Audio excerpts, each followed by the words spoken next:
You may think you know Harris Hines because he made you laugh about cameras in the courtroom. Don't let me say something stupid or don't let me, scratch my head at the wrong time. Or talk to you about the key to his success. If it comes down to hard work, I'll take my chances. Harris Hines was everything you thought he was and so much more. The man you think you knew actually lived a life full of surprises. Harris Hines grew up on the outskirts of Piedmont Park and attended Spring Street Elementary School in downtown Atlanta. He was an only child of Reuben and Edith Hines, gregarious and adventurous. His wife Helen says he described his childhood as deliriously happy. He said that Doris Day's song, Blue Skies, was just right up his alley. Blue skies smiling at me. Blue skies, sunshine, green grass, it was his childhood. It was happy. How happy? It may surprise you to know young Harris had a buddy named Gene who often invited him over to spend the night at his house. That house was the old governor's mansion in Ansley Park.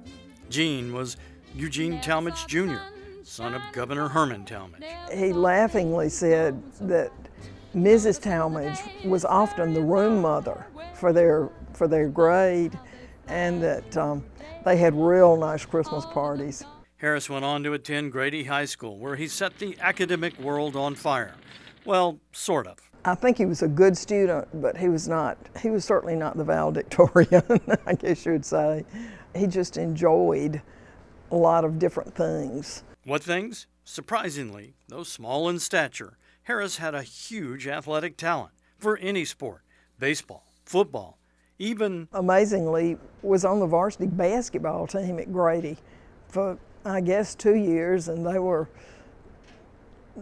really good team. Number 23 was a whirling bundle of energy who played for arguably one of the best coaches in American football history, Irk Russell. Another surprise to Bob Grayson, Harris's first law partner. Although I grew up in Atlanta, I didn't know Irk Russell coached at Grady High School until Harris informed me of that. Harris was so competitive his classmates voted him most likely to succeed and go on to become Chief Justice of the Supreme Court. Well, actually, he was voted most athletic. It comes as a shock to many people. If he was going to play football or play baseball, he was going to give it all he had. Very determined, tenacious. And later, when Harris became a father of 2 college athletes, Mary Margaret and Hap, Harris's passion on the field extended to the stands. I have heard he was as fierce an observer of his children's games as he was a participant when he played. Oh, that's putting it mildly.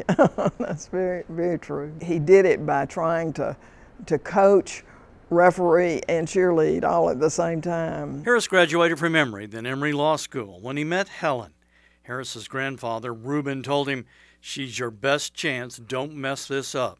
And he didn't.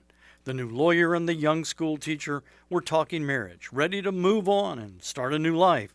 Well, almost ready. He lived at home all the way through college, law school, and his first job.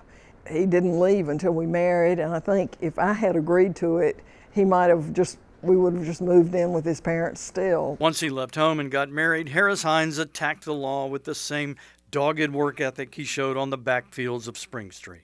Before long, a young governor with a big future ahead of him saw potential and appointed Harris to the Cobb County State Court. He had impeccable manners, and he always treated everybody like he would like to be treated himself. And I think that was his signature trait, is how well he loved people and people loved him. He loved being a judge, didn't he? He did. It fit. But Judge Hines had to quickly shift to candidate Hines. When he ran for re-election, he faced opposition, won in a landslide. It would be the first of 12 different races and another surprise. After he won that one judicial race, he never had another judicial opponent. Either he was really good or he was really lucky. He was really good. What was his secret? He went to wherever two or more were gathered, he was there. Harris moved from state court to Superior Court, then to Supreme Court, and finally Supreme Court Chief Justice. As Harris's career took off, he developed an open and transparent attitude about the role of the media in the courtroom. If we show that our system, and I think it's the greatest system of all, let me say, I do. I think we are blessed with a wonderful judicial system.